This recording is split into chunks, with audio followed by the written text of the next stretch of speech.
चलो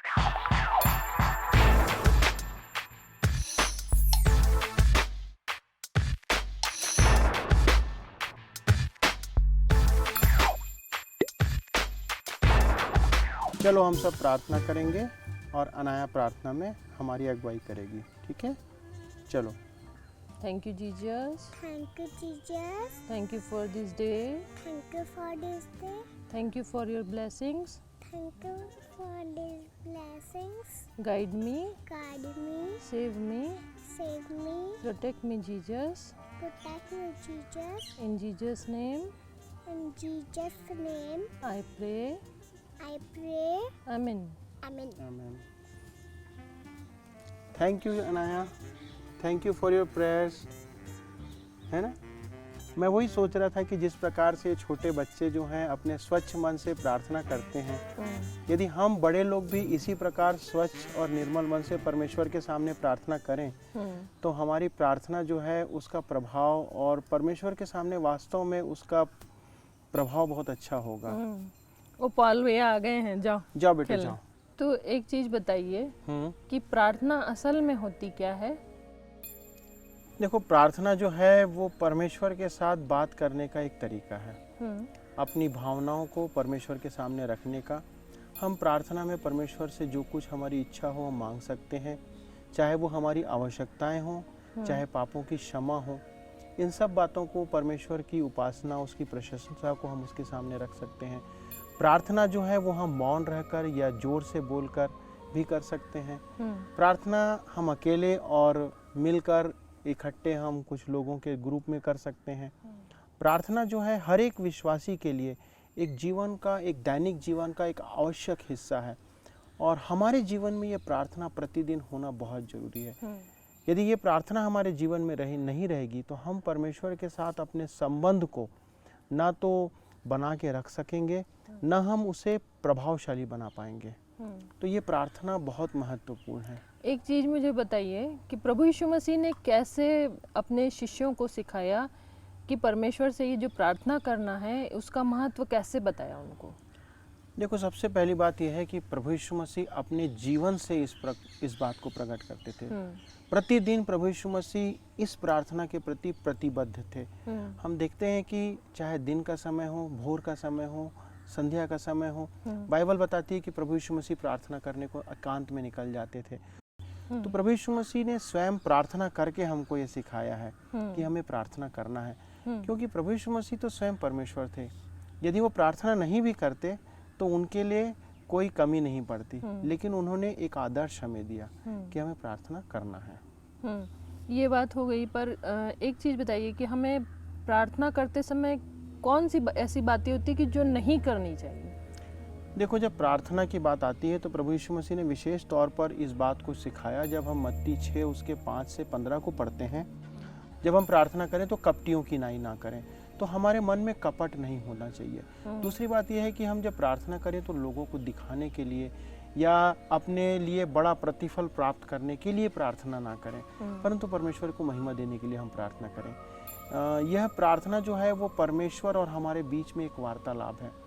तो जब हम परमेश्वर के सामने अपनी बातों को रखते हैं, मैं इसको हमेशा ऐसा सोचता हूँ कि जब हम एक अपने अधिकारी से बात करने जाएंगे तो क्या हम अपने अधिकारी के सामने बड़े जोर से बात करेंगे या हम अपने शब्दों को बहुत ज़्यादा रखेंगे?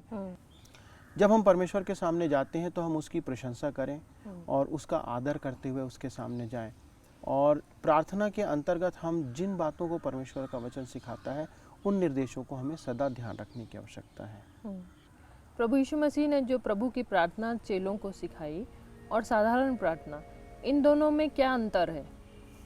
देखो, पहले मैं इस बात को बताता हूँ कि जो प्रभु की प्रार्थना जिसे प्रभु यीशु मसीह ने अपने चेलों को सिखाया, मत्ती 6 उसके 9 से 15 में हम पढ़ते हैं, तो वहाँ पर सबसे पहले प्रभु यीशु मसीह कहते हैं कि हे हमारे पिता, तू जो स्वर्ग में है, तेरा नाम पवित्र माना जाए। और जब हम प्रार्थना प्रारंभ करें तो सबसे पहले आवश्यक है कि हम परमेश्वर की प्रशंसा करें। उसके बाद वो कहते हैं कि तेरा राज्य आए और तेरी इच्छा जैसे स्वर्ग में पूरी होती है वैसे इस पृथ्वी पर पूरी हो।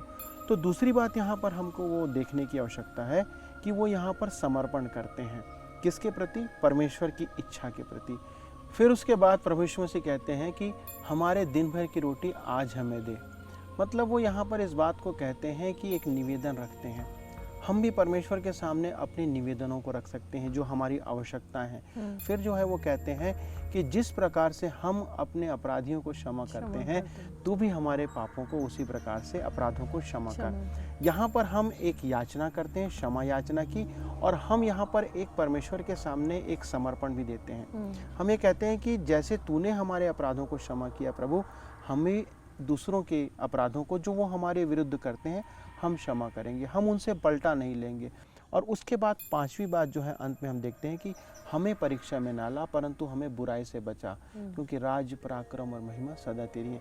परमेश्वर की सुरक्षा के सामने अपने आप को समर्पित कर देते हैं।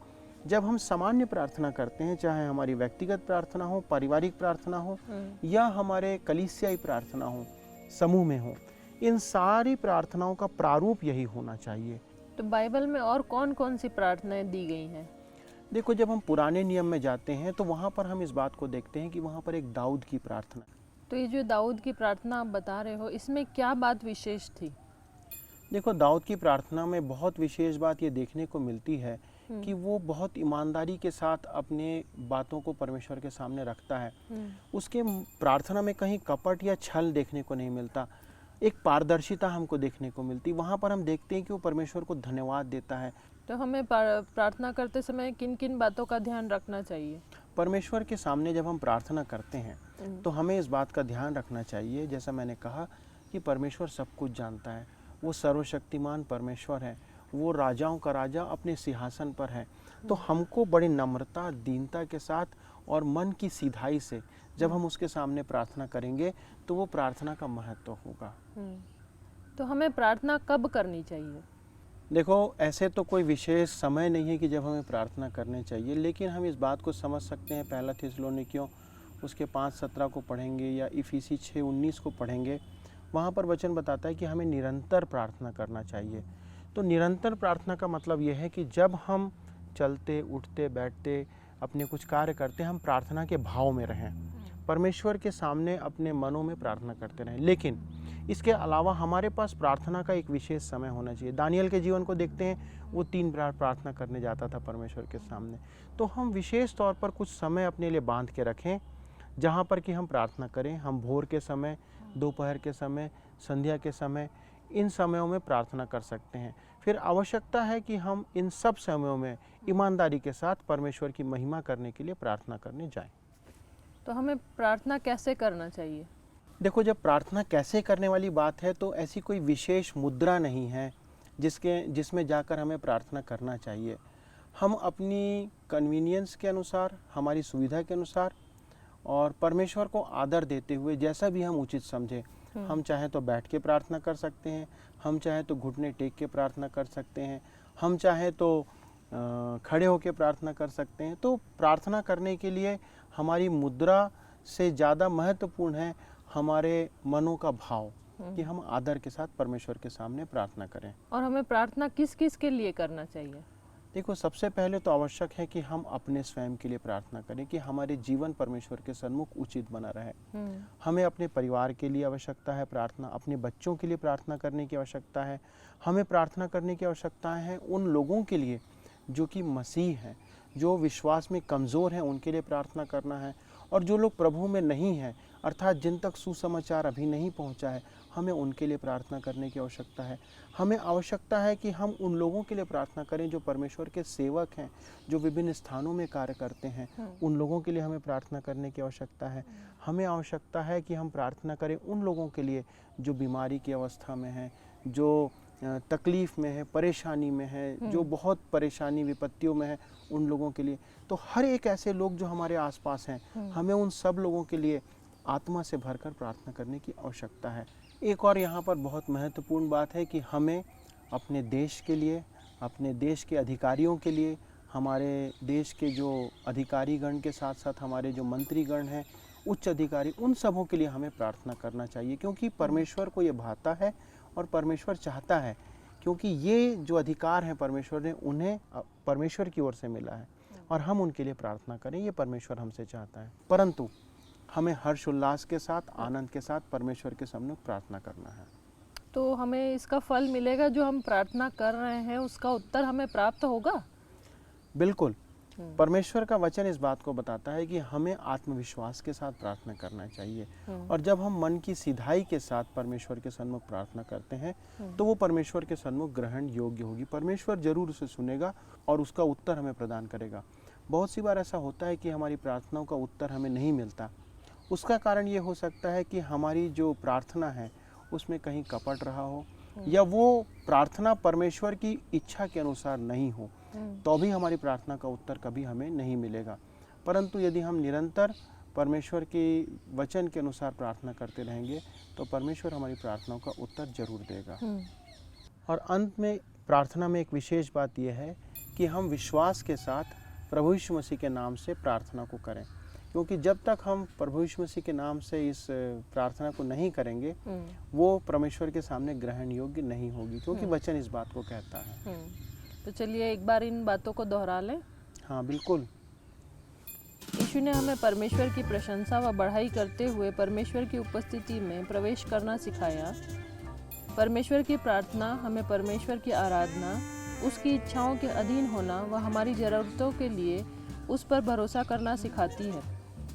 परमेश्वर की प्रार्थना में यीशु ने स्पष्ट बताया कि अगर हम खुद अपने जीवन में परमेश्वर से क्षमा प्राप्त करना चाहते हैं तो हमें दूसरों को क्षमा करना होगा।